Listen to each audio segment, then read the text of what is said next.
Shalom. First and foremost, we want to give all praise, honor, and glory to the Most High, Yahweh, Bashem Yahshua. We do so in the name of Yahushua. I am the soldier guy Sean, the Sakari Philly sect. One thing that a lot of Christians say, or a lot of people in general say, they don't have to be in the Bible or anything like that. They just be like, you can't judge me, you can't judge me. Only God can judge me. Well, this sit down is to address that. Is it true that only God can judge you? Well, He is the ultimate judge. He's not the only one that can judge you. I like to start out by saying, first of all, there's a whole book dedicated to judges, the Most High appointing judges to Israel. I can get that in Leviticus. Let me get that in Leviticus real quick. Leviticus 19 and 17. No, that's not it. No, okay. It's not in Leviticus. It's in Deuteronomy. Yep. Slot. Y'all gotta bear with me for a little bit. Yep. Deuteronomy chapter 1 verse 16. And I charge your judges that at that time, saying, hear the causes between your brethren, and judge righteously between every man and his brother and the stranger that is with him. So we see Deuteronomy, which is commandments or the second law. And this is a law in there saying judge your brothers righteously. So now you can say, you can't judge. Now you can say, what is righteous judgment, or what is wicked judgment? And let's get that. Incorrect judgment. Book of James chapter 2 verse 4. Are ye not then partial in yourselves? Are ye not partial in yourselves, and are become judges of evil thoughts? So that's judging incorrectly, judging partially, judging based off your own understanding. You see, the Bible commands us to not show favoritism to either the mighty man or the small man. We're just supposed to judge. Now when you start to show favoritism, when you start to act on your own thoughts, it's judging your own thoughts instead of the law right here, that's when it becomes evil judgment. That's when it becomes incorrect judgment, which we're not supposed to do. But we're supposed to judge righteously. Let me get that in John.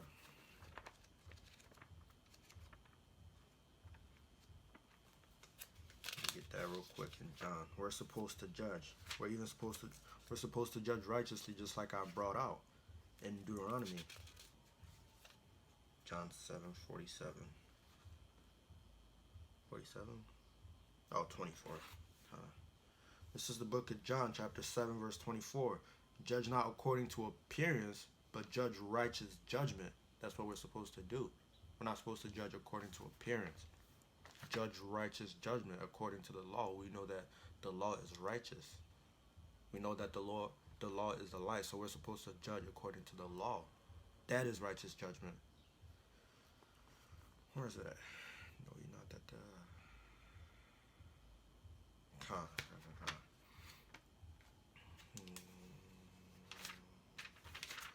Let me get this real quick just to follow a precept. This is the book of 1 Corinthians chapter 6 verse 2. Do ye not know that the saints shall judge the world? We're supposed to judge the world. We're going to be judging the world. And if the world shall be judged by you, who are unworthy to judge the smallest matters. You see? We're supposed to judge the world. So we got to judge the smaller matters too. But at that time, they were unworthy to judge the smaller matters. We're supposed to judge the whole world. So we are called to judge. We're called to judge righteously, not according to appearance. As I just brought out in John, we're supposed to judge according to appearance.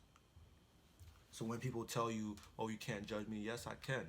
I'm actually showing you love by judging you. I'm actually showing you love. Let me get that in Proverbs. Let me get something in Proverbs real quick.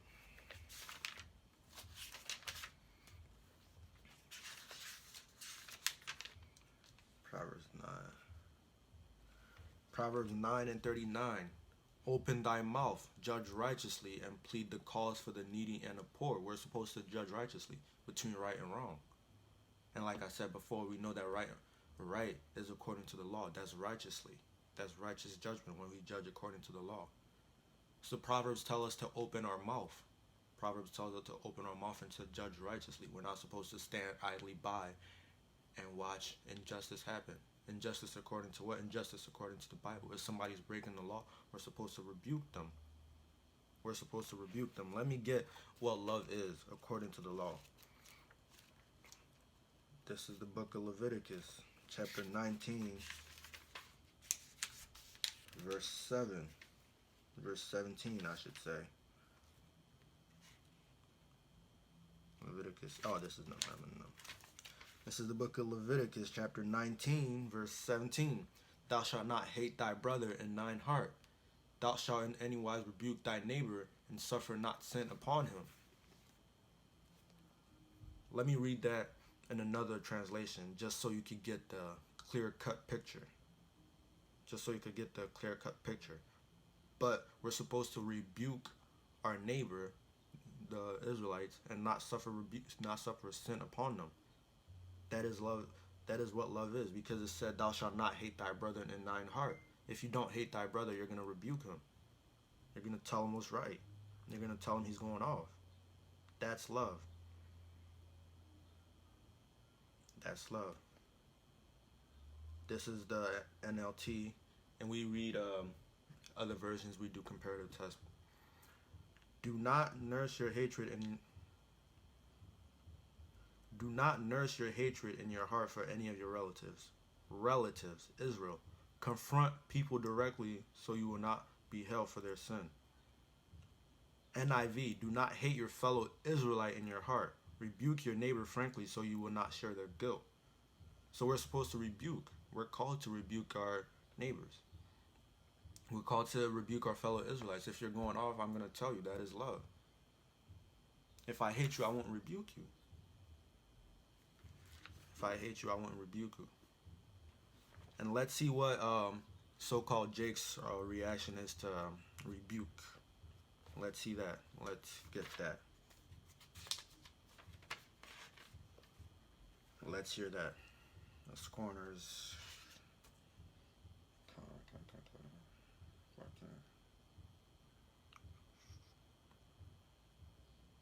This is 13.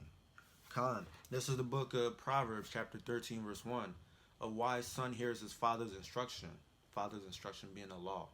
But a scorner heareth not rebuke. So even when you're telling him he's going off, he's not going to hear it. That's so-called Jake's reaction to rebuke. He's not going to hear it. He don't want to be told he's going off. You don't want any of that. You see?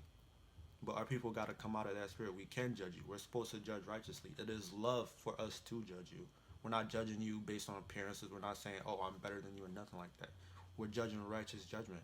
Out in these highways and byways, we're out there telling you to come back to these laws, statutes, and commandments. That's righteous rebuke. You got to listen to that. For your salvation, you got to listen to that.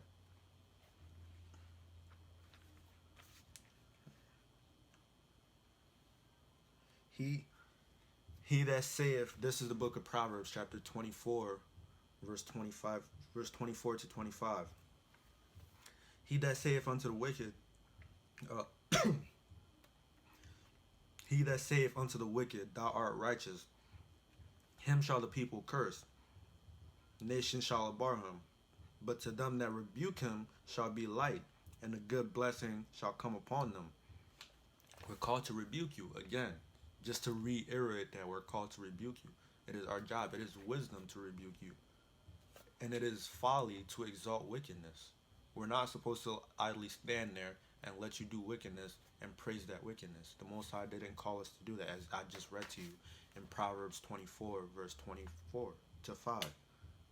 You see, we're not called to stand idly by and not say anything to you. In Isaiah, the 60th chapter, or I believe somewhere in Isaiah, it tells us that he has set watchmen upon the walls that will neither hold their peace neither day nor night. We're not going to hold our peace. We're going to stand here and we're going to tell you you're going off. Because that's what we're commanded to do. We're commanded to rebuke you righteously.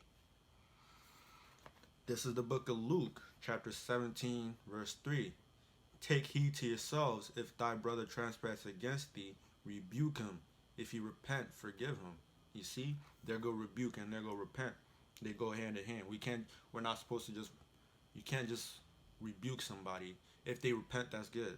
Rebuke has to go in hand with. Repent has to go hand in hand with rebuke. So rebuke has to go hand in hand with repent. Meaning, once you rebuke somebody, they have to repent. Otherwise, it's no use. And after you've been rebuked, the next process is for you to repent. Otherwise, that rebuke did nothing for you. You know. So we're called to go out in the highways and byways, rebuke you. Compel you to come back to the ways of your fathers, of our fathers. Keep the law, statutes, and commandments. But yeah, I just wanted to bring out those quick precepts for anybody that is dealing with somebody telling them that they can't judge, or somebody saying that we can't judge. According to the Bible, we can judge. According to the Bible, we're going to judge the world, and according to the Bible, we have to judge righteous judgment. That means no hypocrisy, no none of that. So, brothers and sisters, judge righteous judgment and rebuke your fellow neighbor if he's going off, because that's love. With that, I'm going to say shalom.